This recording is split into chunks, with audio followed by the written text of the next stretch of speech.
world. Hold on. I've had enough. I've had enough of this bollocks. It's so simple. And I'm just tired. My body is fucking collapsing around me. Are you surprised? Euler's Elastica. Look up Love's mathematical treatise on the theories of elasticity, 1892. And go back in there and see what he writes about Euler's Elastica. And then, the Elastica is a rod that's bent. So take a rod of steel that's bent. Now, then, this bent rod that has that bent shape, take that bent rod and bend it the other way. Put a force on it. So you bend it the other way. Okay? So now its memory of the metal is to snap back to the other bend, but you're holding it there. So the force that you've put there is going to be beaten immediately. As soon as you put it to that shape, it gets beaten. The force is infinite. And so what's the fastest way that it can get back to there? It's just a snapback. But in order to do so, it's got to compress in the center, because you've shortened, by bending it up, you've shortened the chord. So it's just the chord to the arc ratio. So you've shortened that. And then so as the center comes up, it has to compress. And that will slow it down. So if you can hold it for that compression as it comes up, because of the lever arm that you've got there, you'll be able to hold it for a moment. So instead of it coming up and doing that compressive force in the center, it just rolls around on its own surface. And then you find your hands are, actually they're this way. I thought they were this way. But the things rolled round and now they're this way. And that, I couldn't stop that. That motion, of that movement, is the movement of the Elastica, the movement of the pi tensor. And so now you've just simply got water in the middle, the Archimedean pi, the smallest one, and that you can then assemble the other two pies either side of it and swap them over.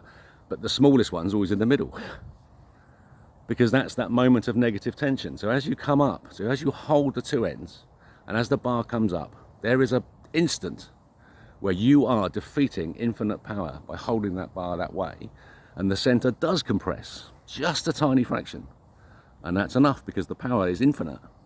So it's the butterfly wing of the length of the lever arm. Imagine this lever arm is from here to the edge of the universe, and it's its own mass that puts its own twist into that own center. Then you see that it supports itself. From Elastica, from Euler, middle of the 17th century, for fuck's sake.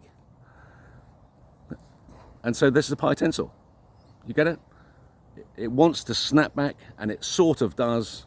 The force does, but the matter can't, because it's elastic plastic modulus. It's actually matter. The water exists, it has mass.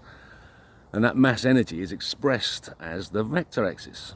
And so the vector axis now is E equals mc squared. Now I see what you're talking about. I see what it means. So the E is the elastic modulus of the water. It has no plastic modulus. It's an entirely inviscid Reynolds number, really high Reynolds number. Absolutely inviscid. But the actual, in being inviscid, it has a property of motion. And that motion is the two forces that created the viscosity in the first place. And so those two forces just reverse, and the matter keeps existing. And it does it at the North Pole as a vortex. So it adds volume by creating a vortex of the North Pole, and that North Pole has a center, an actual line that doesn't exist, but it's a boundary, the center of the eddy of the whirlpool. And then the diameter h is the actual vacuum energy of the roll of the wave.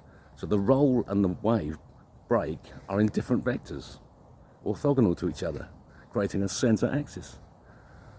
So the roll, just the wave rolling over with no break, no white horses, just tucks under, creates vacuum energy in the center, and that vacuum energy is the mass energy that stands inside the vortex. And it balances at the center with the pi tensor. And I say it again, Euler, 1790 something. So simple. So this is how big the lie is. It's brilliant. And I, for one, feel really satisfied that nothing that I'm told is going to be a surprise. I've outsmarted them, I've bested them. I know something they fucking don't.